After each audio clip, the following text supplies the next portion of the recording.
आदरणीय किसान मजदूर एवं युवा साथियों, सबसे पहले तो मैं आज आपसे पिछले वीडियो के बारे में माफ़ी मांगना चाहूँगा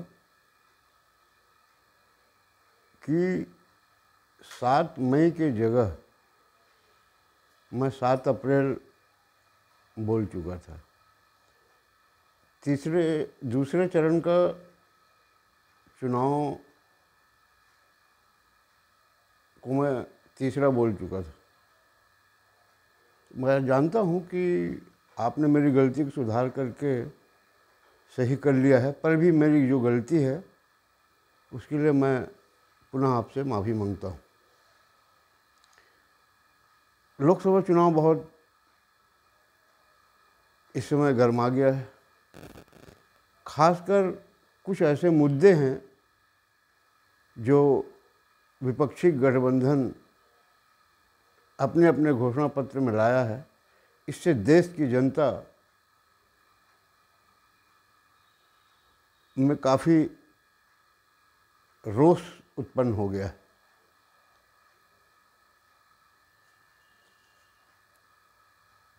इसमें सबसे प्रमुख मुद्दा है आर्थिक सर्वेक्षण।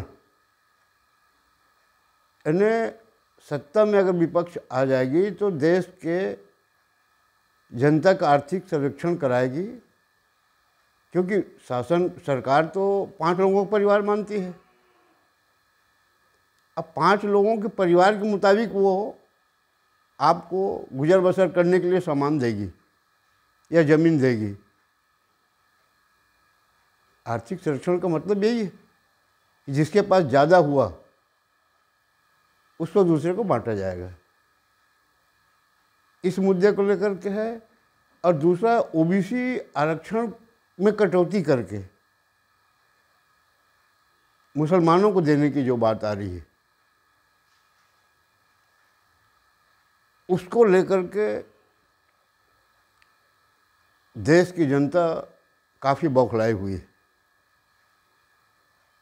खैर, ये जो घोषणा पत्र और न्याय पत्र जारी करने वाले हैं, ये न्याय करने के लिए ये पत्र जारी किए हैं कि देश की जनता के साथ अन्याय करने के लिए। इसका मतलब तो यही समझेंगे। विपक्षी दल के नेता जो हैं, उन्होंने देश की जनता के आंतरिक सुरक्षा और हमारे सीमा में डटे सैनिकों की रक्षा के लिए उन्होंने कोई घोषणा नहीं किया है। आतंकवादियों को क्या करेंगे आने के बाद, उसकी कोई घोषणा नहीं है उसमें। जो 2014 के पहले देश की स्थिति इतनी खराब हो गई थी आतंकवादियों के कारण, उस पर उन्होंने चर्चा नहीं किया है। सीमा में हमारे जो सैनिक हैं, उनके हाथ पैर बांध दिए गए थे कि आतंकवादी तुमको कुछ भी करें, मारे पीटे गाली दें, सिर नीचे करके चलना है। इस पर उन्होंने अपने घोषणा पत्र पे कोई चर्चा नहीं किया है, बल्कि विपक्षी गठबंधन के कई जो दल हैं, उन्होंने तो स्पष्ट रूप से कह दिया है कि हम इनको संरक्षण देंगे, 370 हटा देंगे। देश में जो विदेशियों के खिलाफ लड़ाई लड़ने के लिए जो बम वगैरह तैयार किए जा रहे हैं देश में, उसको बंद करा देंगे। ये कैसे सोच के लोग हैं, आप खुद समझिए। फिर मतदान करिए। ये लालच दे रहे हैं ना, इतने बेरोजगारों को नौकरी देंगे, किसानों को ऐसा कर देंगे, उसको। अरे हमको अमन चैन से जीने की व्यवस्था तो पहले बता दो कि देश कैसे सुरक्षित रहेगा। देश को कौन असुरक्षित कर रहा है, इसके बारे में ये चर्चा नहीं कर रहे हैं। और अभी हमारे यहाँ असली छत्तीसगढ़िया मुख्यमंत्री जी, आप सब जानते हैं, मैं छत्तीसगढ़ से बोल रहा हूँ। मेरे किसी पार्टी का मैं सदस्य नहीं हूँ। मेरे को किसी पार्टी से किसी अधिकारी वर्ग से, किसी से मेरे को कोई व्यक्तिगत नाराज़गी या दुश्मनी नहीं है। मुझको एक मेरे दिल में एक सोच है कि आम जनता को कैसे सुख शासन की सुविधा मिले। इस बार लोकसभा चुनाव में हमारे प्रदेश के असली छत्तीसगढ़िया मुख्यमंत्री ने अपने मंत्रिमंडल के कई सदस्यों को चुनाव मैदान में उतार दिया है। उसको लेकर कांग्रेस खेमे में ही तरह तरह की चर्चा हो रही है कि इस बार कांग्रेस ने ऐसा उम्मीदवार दिया है जिससे भाजपा की राह आसान हो जाएगी। अरे जो राष्ट्रीय दल के नेता जो छत्तीसगढ़वाद की बात करे, जातिवाद की बात करे, अब आज उन उम्मीदवारों को फंसा दिया गया। दुर्ग वाले को महासमुंद, भिलाई वाले को बिलासपुर। ये मैं नहीं कह रहा हूँ ना, ये उनके शब्द कह रहे हैं जो असली छत्तीसगढ़िया अपने आप को कहते थे। अब इस चुनाव में पसीना आ रहा है, गर्मी का तो अलग है, मगर जो कैंडिडेट आप दिए हो ना, क्षेत्रवाद जातिवाद की बात पहले फैला चुके हो, आज उसको खुद ये भोग रहे हैं। महासमुंद के बारे में खबर मिला है,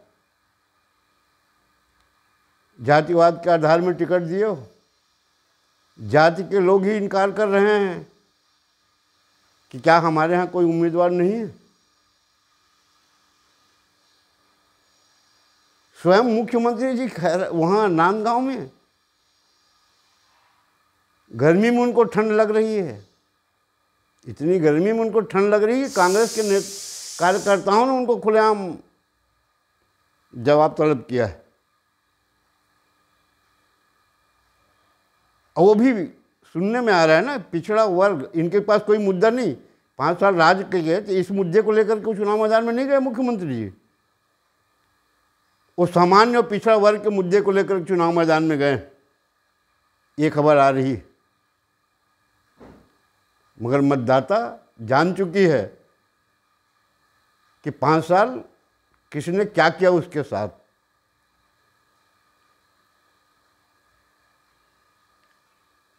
मैं अपने छत्तीसगढ़ के मतदाताओं से एक ही निवेदन करूंगा कि आप मुझसे ज़्यादा समझदार हैं, क्या करना है क्या नहीं करना है तो आप ही स्वयं निर्णय लेंगे।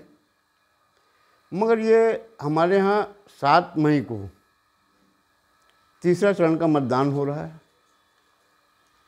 पहला और दूसरा में हमारे 4 प्रत्याशियों का भविष्य जो है मतपेटी में बंद हो चुका है। और खबर जो आ रही है उसमें असली छत्तीसगढ़िया को सबक सिखाने की बात लोगों का कहना है कि इनको हम इस बार सबक सिखाएंगे। रह गया 7 और बचे हुए हैं। आप से मैं पुनः एक बार निवेदन करता हूँ कि हमारा छत्तीसगढ़, हमारा देश की सुरक्षा आपके हाथ में है। ये कैसे कैसे सभी राजनीतिक दल के लोग क्या वादा कर रहे हैं, आप सब सुन रहे हैं, देख रहे हैं। सुनने में आया कि तरह तरह के प्रलोभन भी वितरण का कार्य शुरू हो रहा है। तो गांव के मतदाताओं को आप संभालिए ताकि हम छत्तीसगढ़ के लोग या हमारे देश के लोग अमन चैन से जी सकें। ये आतंकवादियों से हमको छुटकारा कैसे मिलेगा। भाजपा के लिए सबसे ज़्यादा कठिन जो मेरे को जानकारी मिली है वो दुर्ग लोकसभा में है। बताया जाता है कि वहाँ का प्रत्याशी जो है कई समाजों के लिए घोषणा किया था सामाजिक भवन के लिए, सामुदायिक भवन के लिए, कई घोषणा किया था, वो पूरा नहीं कर पाया। एक भी अपना, ये 2.5 करोड़ वाले में से हैं जो 5 करोड़ हमारे प्रधानमंत्री जी ने दिया था, 5 करोड़ रुपए खर्च करना है 1 साल में विकास के नाम पे, ये 2.5 करोड़ नहीं खर्चा कर पाए थे। आज वो मतदाताओं के बीच जा नहीं पा रहे हैं, खासकर बेमेतरा जिले में। और उन्होंने वहाँ के जो विधायक हैं बेमेतरा के और नवागढ़ के, उन्हीं के ऊपर छोड़ दिया है, आम जनता के पास नहीं जा रहे हैं। यहाँ तक ये अपने समाज के लोगों के पास नहीं जा पा रहे हैं। अब भाजपा कैसे संभालेगी वहाँ की स्थिति को, ये तो वहाँ के जो प्रभारी हैं जिले की लोकसभा के, उन लोगों की जवाबदारी है। मगर अभी तक जो खबर आ रही है, जानकारी मिली है, उससे दुर्ग लोकसभा जो है काफ़ी चिंतनीय स्थिति में ला दिया है। पिछले लोकसभा चुनाव में 3 लाख से अधिक मत से जीते थे, और उसके बाद इस चुनाव में उनको खुद को पता लग रहा है। वैसे प्रदेश भाजपा के नेता और केंद्रीय सब जान चुके होंगे अब वो क्या कैसा परिस्थिति पैदा करेंगे। लोग मोदी जी को तो मान रहे हैं,